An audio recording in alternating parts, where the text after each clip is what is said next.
Welcome back. We are here with Bret Schroetlin, the new sheriff in town. So, Bret, you tried some of the fudge during the break. Which one's your favorite so far? It was awesome. I kind of like the coconut one right there. The chocolate coconut. Yep. It's way impressive. Yep, they're all good.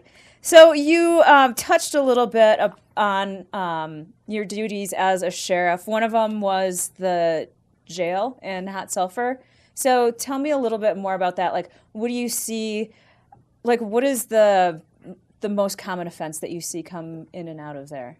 So a lot of times we see the DUIs come in, the drunk driving, driving under the influence of alcohol, the driving under the influence of drugs, arrest warrants, thefts, various people trying to get away from law enforcement, and they end up in our facility. They're running. They run. They're running from the law. They're running from the law. They run from the law. I think Grand Lake and this area in Kremlin would be a good place to hide out, maybe. It is. A lot of times people think crime happens in the big cities, and people come up here to the mountains, and they actually hide out. And so we actually have a lot of real interesting cases that come through our county because people do come up here and try to avoid the bigger cities.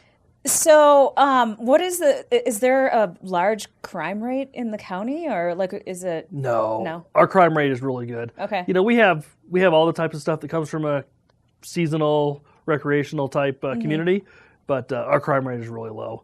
You know, we're never going to prevent crime 100%, but we have a very low crime rate. So as far as the DUIs go, do you see a lot of people come here on vacation and drink at altitude and then get in their car or rental vehicle and then go driving off?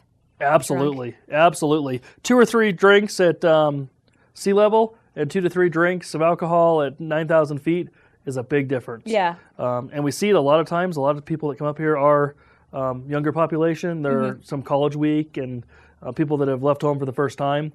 And we see that. We see them drink and they drink and they drink, and all of a sudden they don't realize that they can't drink as much as they drink at home. It happens a lot. Right. So, well, we also have the Valley Cab, and that's something we can talk about too. I mean, I don't think people actually know a lot about it, but I mean, it's just a regular taxi cab. It's called Valley Cab here in town. Yeah. And instead of driving, they can do that. Pick up a phone, call Valley Taxi. Or call one of your friends that are sober. Exactly. Make plans ahead of time. That tends to be what most people do, is they don't make plans until it's too late in the night. So make those plans ahead of time or pick up the phone and call Valley Taxi. Perfect.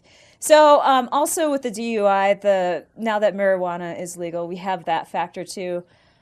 Now with a DUI, you can give people a breathalyzer. What's the difference between the marijuana and drinking? I mean, can you really give them a breathalyzer? Do you test their blood? I mean, you can't do that on the scene, can you? Or what happens exactly? So on the side of the road, when an officer is making an assumption and an investigation, all they're doing is doing an investigation in to see if that person is impaired by any substance, any illegal substance. It could be alcohol, illegal drugs, prescription drugs.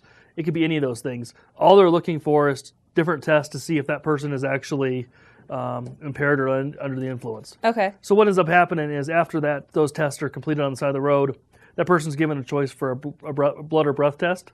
If it's an alcohol, it's a breath test or a blood test. Unfortunately, alcohol can't be tested or drugs can't be tested with a breath, so they do blood. Right there on scene? No, we take them to the ambulance, and the ambulance does it for us. Oh, okay. So the ambulance is there with you, or you call it, or? So once somebody gets arrested for drinking and driving or drug driving, obviously it's never happened to me. That's good. That's good. Because I don't know what the process is. So what happens is once somebody gets arrested on the side of the road, they're put in the police car, sheriff's car, and they're transferred to the local facility. Okay. It could either be the medical center or one of the local ambulances at one of the departments. Okay. And then 2 small vials of blood are drawn. That vials of blood are then sent to the state of Colorado through an independent laboratory, and then we get the results back. Okay. And it shows what type of drug levels are in their system. Right. And then that usually takes anywhere from 3 to 8 weeks probably. Oh, wow, that for long? those results to come back. Okay. So the person is not held that long. Right. They receive notification in the mail of their results. Mm-hmm. But you do put them like in the drunk tank or whatever for the night? Absolutely. Okay. So they can either go to the jail or they can get released to a sober person. It depends on the case specifics. Okay. We're going to take a quick break, have some more fudge from Mountain Grind. We will be right back. Thank you.